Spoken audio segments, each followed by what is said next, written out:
You don't have to look far to see the moral decline and decay that's happening in America today. But is it possible to predict and know what is going to happen next? Today I have Jonathan Cahn joining me on the show to unpack the battle that is happening in the spiritual realm and what that means for you and your future.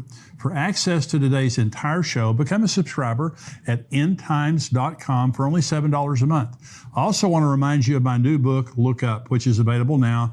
Just visit the link below to purchase it. I'm Jimmy Evans. Welcome to the Tipping Point Show.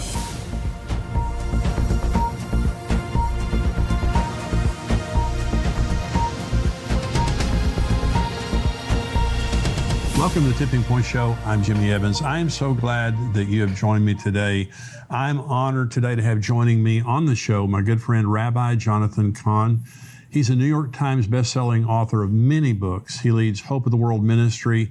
It's an international outreach of teaching, evangelism, and compassion projects for the world's most needy. He also leads the Jerusalem Center, Beth Israel, a worship center made up of Jews and Gentiles, people of all backgrounds, just outside of New York City in Wayne, New Jersey. He's joining me today to talk about his newest best-selling book, Return of the Gods. Rabbi, thank you for joining me today.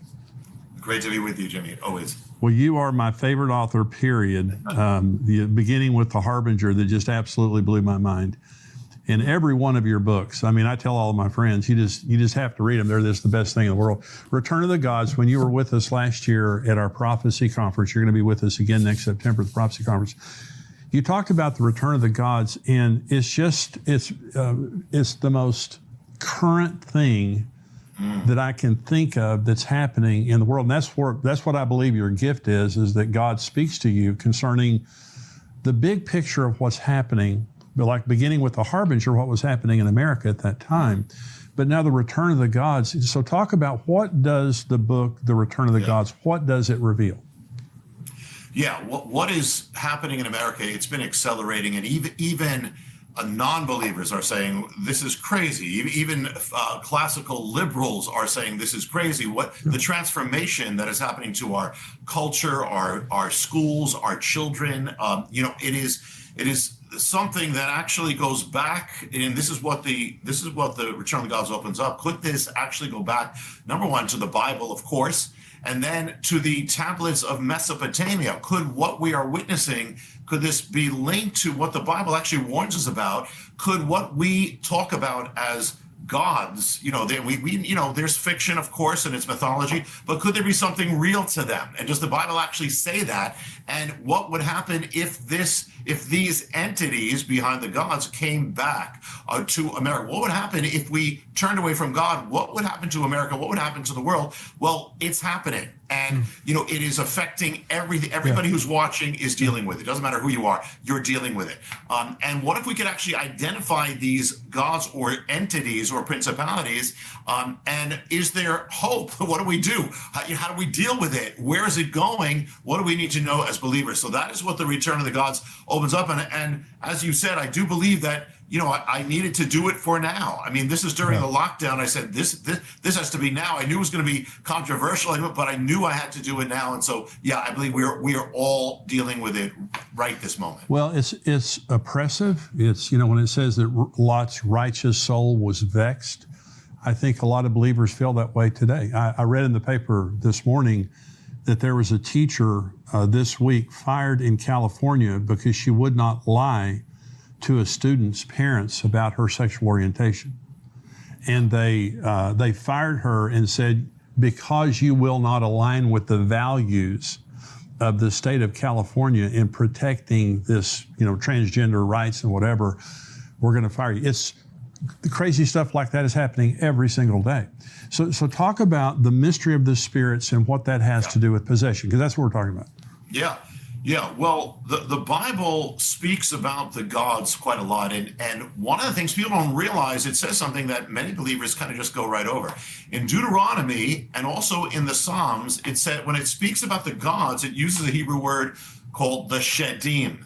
Shedim means literally spirits, means so when they were worshiping the gods, they're actually worshiping or serving the Shedim, spirits with this is with will, with volition, with consciousness. That's what it's saying. Behind the gods were actually spirits. Now, when this was translated into Greek and went into the New Testament, the word for shedim was daimonia. We get the word demon from it, demonic from it. So when Paul says the pagan world, they're worshiping, the demonic, the daimonia, it's saying that it's not just mythology, that behind it there are dark spirits. And you think, like, what would Bible says, it speaks about the reality of this. We ignore it at our peril. What would happen, what would be more natural for such a spirit to do than to get the worship of God away from God and to itself. So everywhere in the world there were gods, and behind the gods are spirits. So if the pagan world was given to the gods, that means they were also given to the spirits. And when you look at the pagan cultures, you see the exact same signs, manifestations of demonic possession that the Bible speaks about. It's all over. But then something happened, and what happened was Jesus happened. Right. And what happened was the gospel went into the world. And so what happened, when you look at the first centuries and you look at the book of Acts, you see it's a clash. It's a clash of spirits. Why were the believers thrown to the lions in the early days? Because of the spirit. They would not bow down to the gods. If that's the only thing they had to do was offer incense to the gods. They didn't. So you have this gigantic clash, and it's a clash of spirits. You have the power of God coming into the world of the gods. You have the power of the spirit coming into the world of the spirits. And in the end, of course, it prevails. And so monotheism prevails. The gods are on their way out. You have the shrines of Dionysus are abandoned. The temples of Zeus are empty. But the thing is, if behind the gods were spirits, then it wasn't just the ending of worship of these gods. It was a mass exorcism. It was Western civilization was exorcised. We have to, this is one of the most important things we can understand. That's what made the West different. It was unlike the other cultures, exorcised, but here's the thing, what happens, because the gods, behind the gods are spirits don't die. So that means there's a warning that they can come back. And actually the warning comes from Jesus, and actually a parable that people don't realize is actually a prophetic warning. Man, well, I've heard you say before about this mass exorcism of the West. We take that for granted. But what's really happening now is we're seeing the repossession of the West and America now on was it the Grammys or the Oscars a couple of weeks ago? Sam Smith, the singer, dressed up like the devil, and they were, singing this song about evil and all those kinds of things like that. It's becoming more and more blatant. Satanism is becoming more and more blatant on school campuses and in institutions and things like that. So you talk about unlocking this mystery of the return of the gods, the house of the spirits. So talk about that. Yeah. Well, most believers know that Jesus gave a parable about this, but they don't realize how big this is. And that is that the ramifications. He said, when a spirit leaves a man, it goes looking for a place to dwell, but doesn't find it. It says, I'm going to go back to my house. Talking about the guy. Goes back to the man and then says, you know what? He finds the house clean and swept and empty. Brings back 7 other spirits more evil. They take over the house. They repossess the man. And the Lord says the end of the last state is worse than the first state. And so now we could take that, most people do. Well, it's about the man. And, if once you know the Lord, don't turn away. That's all true. But it's deeper than that, because at the end of it in Matthew, he says, so it shall be with this generation.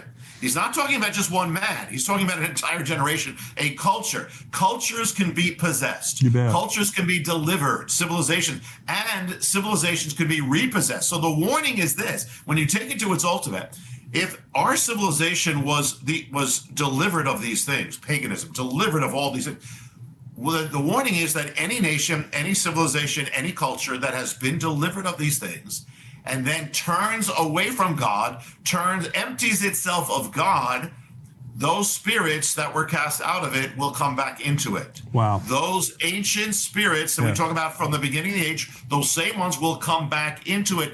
In a sense, the gods will return to take possession. So look at, Jimmy, consider, what happened to Russia? when they turned away from God. It wasn't neutral. Communism wasn't neutral, or it was demonic. Right. Millions were killed. Right. What happened when the land of the Reformation turned away from God? Germany, what happened was not neutral, it was demonic. Right. And so the scary thing is that it's a dangerous thing for any culture to turn away from the gospel, to turn away from God, and turn away from very dangerous. And the thing is, now it's happening in America. Yes, it's happening around the world. It's actually the biggest turning away. It may be more gradual than, say, Hitler or, say, Stalin, but it is happening all over. This is an end time thing. And so the thing is that what it means is that what we are witnessing, what we've witnessed for the last half century of America, is not natural. It is supernatural. It is a possession. It's a repossession. It is a paganization. Everything that's been happening is moving in the realm of paganization, because in the end, it's either the gospel or it's paganism. That's right. There's no middle ground. And we should, what's happening now is kind of shocking. You just said what happened on the Grammys. It's always like, what's the next darkness they're going to go to? But this is all part of paganization. So we are witnessing something very big, and it's affecting everything. Well, you see the reversal of Roe versus Wade last summer, and riots break out, and now you have states trying to codify. You have the United States House and Senate trying to codify abortion and say this is a basic human right that we have. And this goes back to Moloch, the worship of Moloch and the killing of children. In other words, this is not new, what we're seeing. So if the gods returned, the spirits returned, what would that look like? Yeah.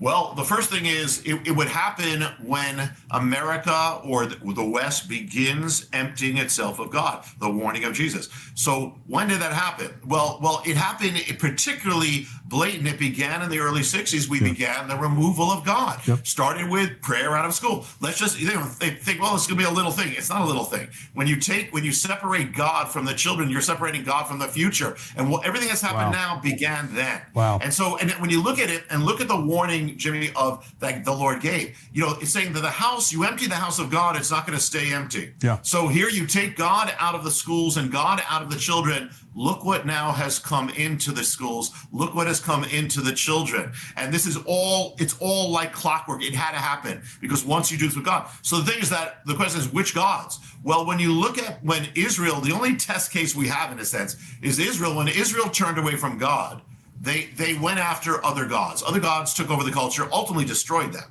And there were several gods, but three in particular that kind of sum up the entire fall. And I call it in the Return of the Gods, I call it the Dark Trinity. The first one is called the possessor, and that is exactly what his name means. In Hebrew, the word is Baal. We call him Baal, but that means the possessor, the master, the owner, the Lord.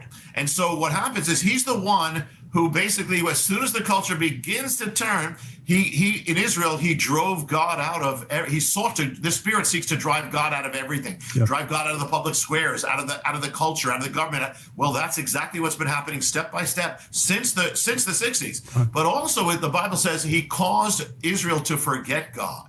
And so here we are watching a nation that once knew God, once actually had its teachers in public school leading all of its children in the Lord's Prayer. We can't even remember that, America. Forget remembering God. We can't even remember that we once were that nation.